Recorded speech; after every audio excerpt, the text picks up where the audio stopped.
أعوذ بالله من الشيطان الرجيم.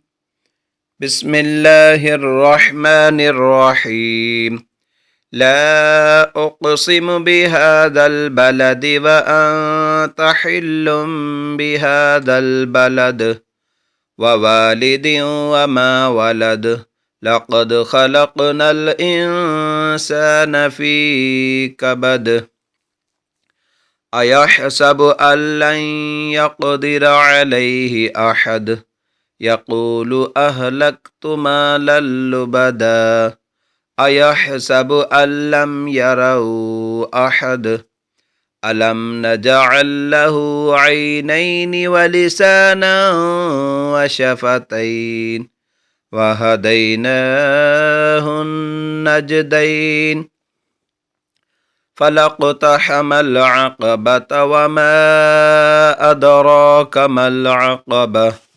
فك رقبة أو إطعام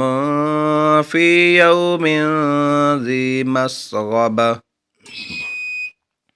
يتيما ذا مقربة أو مسكينا ذا متربة ثم كان من الذين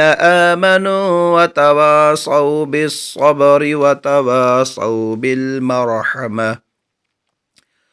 أولئك أصحاب الميمنة والذين كفروا بآياتنا هم أصحاب المشأمة